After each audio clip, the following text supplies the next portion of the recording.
Thank you for joining us today. We got head coach Bobby Hurley with us. Thank you for the time, coach. As I mentioned, we'll go straight into questions. And if you have a question, please use the raised hand function and introduce yourself. We're going to start off today with David Cobb. David, go ahead.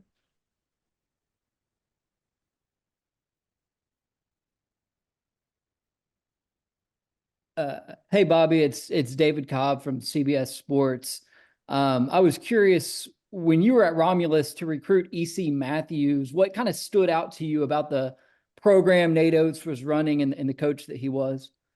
Well, I think it was the time that Dan and I spent with Nate, just talking about basketball. Instantly, you could see his passion for the game and just his knowledge of the game, how much he loved talking about basketball, and then just watching how he conducted practices. Set up such a nice shot for Bobby. What's that? Okay. Please mute yourself. Thank you. Yeah, just how Nate ran his practices, conducted it was high level stuff. You know, he really had a lot of intensity. He the practice had great structure, and you could just tell, you know, he was a gifted coach. All right, next up, Colin Harmon. Hey, Bobby. Hope you're well. Colin Harmon, ABC 15 Sports. Just curious now, with the journey that Nate's been on for the last 11 years, kind of what goes through your head when you see, you kind of found him from the start, and of all people, he's going up against your brother for a spot in the title game. Yeah, I mean, it's, Nate has really, we've stayed in touch over the years. He's, I've been tracking his career very closely. We had 2 terrific years together at Buffalo. We took a lot of pride in building that program. And when I left and took the job at Arizona State, I was just super impressed with where Nate was able to continue to take the Buffalo basketball program, and not surprised at the success he's had at Alabama. And I've experienced playing in the Final Four, know what that feels like. So for people that I care about and that have been good to me, I want them to have that experience. So I'm sure he's going to soak it in, and I know he wants it badly for his players. And it's just exciting. I'm very happy for Nate. AJ Holiday. Hey, Coach. AJ Holiday with CBS 42. What excites you most about this matchup, and what's something that people should know about your former assistant, Coach Nate Oates, and your brother? Well, I mean, it's crazy how things, come full circle in life sometimes. As Dan was building the Rhode Island program, Nate was, a very successful high school coach in Detroit, and somehow all our lives came together, in that moment. And, you fast forward it now a bunch of years, and now here they are going head to head in the Final Four. So it's 2 high school coaches that began their career in that way, and just really learned the game and became great coaches. And so that storyline is very impressive. It should give inspiration to a lot of people, a lot of young coaches out there that are trying to grow and develop and dream about one day, having the opportunity to do something special like, my brother and Nate Oates will do this weekend. Next up, Cooper. Hey, Coach. Cooper and Sun Devil Daily. This season has seemingly been one of the craziest college basketball seasons, in recent memory. But it seems like UConn has, kind of been on the top for most of it. What have you kind of seen from your brother in this tumultuous season? Well, he's just, I think, done a fantastic job of just, keeping his team sharp throughout the year. They've been competitive. They've been dominant.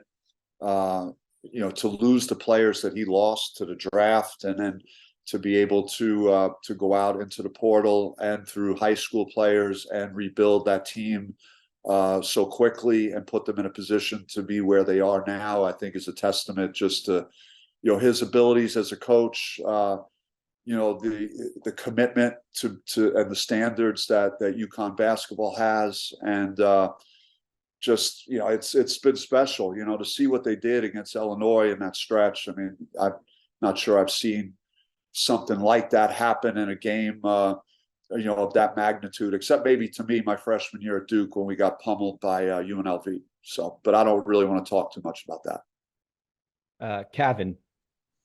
Hey, Coach, Kevin Malater, Arizona PBS. I want to know, what are your thoughts on a weekend like this, where obviously you have your brother playing in the home state that you now coach at, Coach Nate Oates coming back, but also guys like DJ Horn getting a chance. What does this weekend mean to someone like you that you've been involved with in either the coaching realm or working alongside with? Yeah, I mean, there's certainly a lot of subplots with me, and with the Final Four being here in Phoenix, it even adds more to it. But the reality is, I'm grateful and I'm thankful for having the opportunity to coach with my brother for 3 years, to coach with Nate Oates for 2 years, to have had DJ Horn in my life for 2 years, and what he did for me at Arizona State, helping us get to an NCAA tournament. And there's Joel Justice and Levi Watkins that help at certain stages build the Arizona State basketball program, that are assistants at NC State. So I'm just happy for everybody that they're in this moment and they have a chance to be on this stage. And they're all people that I care deeply about, and I'm very thankful that they're in this moment. Next up, Gavin. Gavin Keefe from the New London Day in Connecticut. You went through the journey as repeating as a player, and what's it like trying to watch Dan try to do it, and why is it so difficult to repeat? Well, it's your target, first of all. It can be a draining season as teams, every game you're going to play as a repeating champion.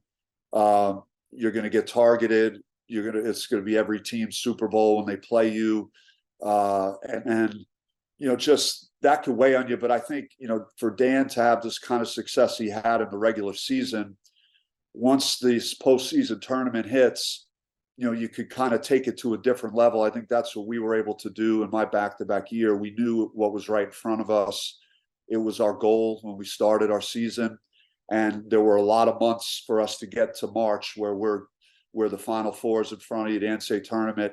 So when you can taste how close it is, you step it up and take it to a different level. And I think that's what I've seen in a majority of the games, that I've watched with UConn in this NCAA tournament. Lucas. Hey, Coach. DJ Horn is having a full circle moment right now, going back home, playing for NC State, and now finishing the season here in Arizona, where he spent the last 2 years. What are your thoughts on the success he's having, and is he a player that you kind of expected to go on a run like this?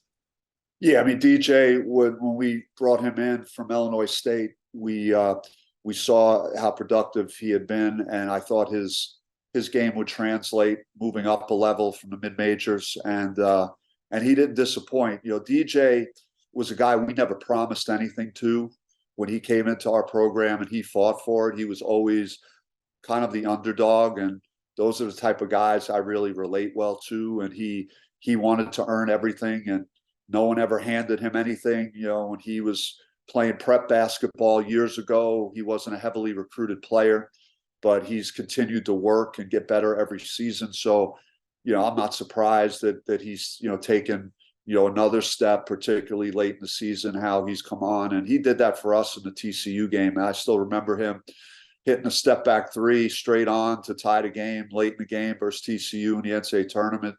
And for us, and unfortunately we, lost late in that game, but he was great to me, and just excited for him to have this opportunity. I told him though that, he was supposed to come back here and play in the state of Arizona, not for another team. That's not how this was supposed to work out. Blake. Hey, Coach. Blake Neiman, Sun Devil Source. And on the note of DJ, are there some specific memories that you have of just his character that he's really stepped up into a leadership this year at NC State to kind of spark this run, and that you knew he could enable those qualities just through his time at Arizona State? DJ's a fighter. He believes in himself. Like a lot of small guards, he plays with a chip on his shoulder. When he gets going and gets starts making a couple of shots, man, you better look out, because he's a dangerous guy, because he's I think his confidence grows, his belief grows, and this type of guy that could just run points off for you in a hurry. But I think it's his whole story, and just, you know, like I had touched on earlier, just being overlooked maybe, and just being a guy that's persevered through a lot and a lot of adversity, and it's the kind of guy you want to go to war with. You just you believe that, you know, he's playing winning basketball. He's going to make plays to help you win. Shane.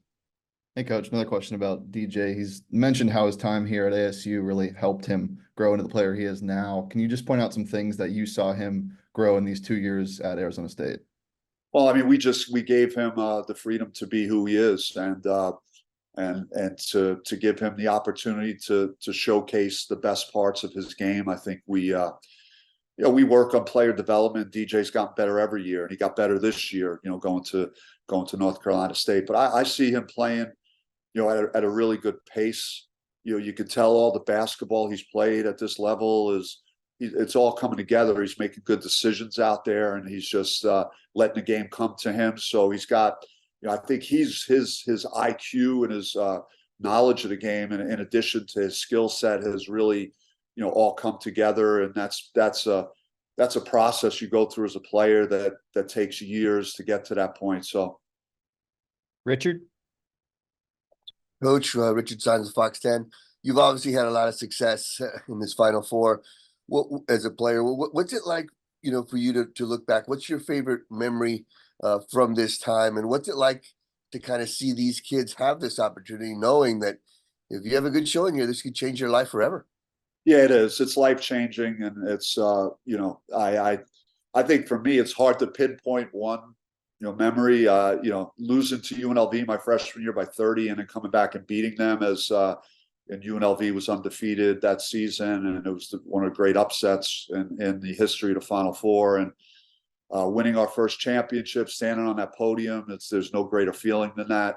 The next year, the Fab Five and all the hoopla around that, and then going back to back. So there were a number of great moments and things that I'll remember the rest of my life. So that's what's going to happen this year for somebody. Someone's life is going to change and experience something extremely special.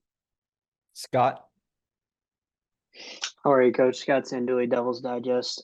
So obviously, Dan, trying to do what you did back with Duke is repeating. It doesn't happen very often in the sport. You talked how hard it is earlier on.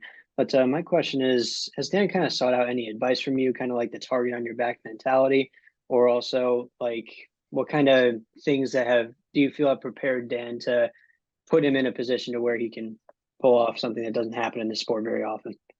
Well, I think Dan really has, you know, tunnel vision. Like, there's going to be a lot of people pulling at him. There's going to be media. There's going to be, you know, a lot of hoopla surrounding this event. But I think he is, you know, he stays in the moment and focuses on what's important, and that's getting his team ready to play this weekend. And you know, once that game starts, he's going to be ready to go, and that's what I know about him. He's amazing about his preparation and getting his team ready. And I'm just here. I talked to him yesterday, and hopefully I will be able to connect with him and see him. And you know, we're the host school, so he's got free reign to use any of the facilities here.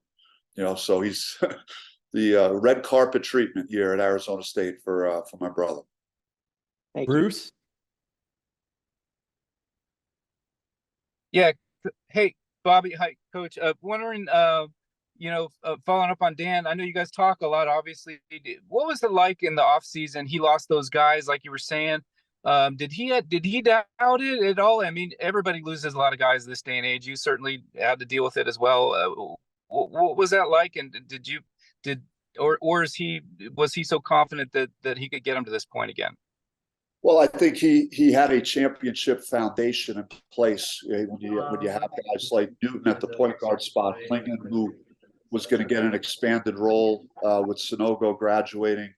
Caravan is a really underrated player. So he had three, you know, really good players coming back that had just gone through the championship cycle. And then I think where he really excelled was understanding what types of players he needed to add in the transfer portal and what he was going to have coming in. The kid Castle is a really good addition as a freshman. He's super athletic, good defender, kind of replaced what Andre Jackson did for his team last year. And then the kid Spencer was, is an elite shooter and moves without the basketball, so he brings a different dimension to their team. So it was, I think it was A+ for Dan and roster construction and what he was able to put together, considering what he lost to graduation and to the NBA.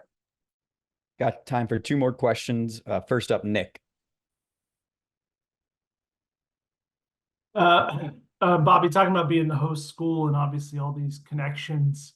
I know that's, hear you that it's a lot of pride there. I also know how competitive you are. Like, does it drive you a little bit nuts to have to be talking about all these other people and not be a part of it yourself? Not really. I mean, I've done it, and I'm disappointed for our season, and I'm just hungry to get back and put ourselves in a position to go to the NCAA tournament again, like we've done 2 years ago and in the past year. I'm close to the Final Four, literally, because it's here. Because I'm a few minutes from where they're going to have the event, but I also feel like there are people that I've been connected to that I'm extremely happy for, that I've worked with, that are doing it. So in the back of my mind, as far as it might appear that I am from getting to a Final Four as a coach, that's a part of what drives me. I think there's a lot of things that go into doing the job that I do and the relationships you have with your players and want to do the best job you can for them. But and the personal goal part of this, certainly trying to get to that point is something that is a dream for anybody in my position that does what I do. So I'm going to be as hungry as I can to try and do that at some point in my career. Last question, Michael. Hey, Coach. Michael Caratudo, Pitchfork Lunch. Good to see you.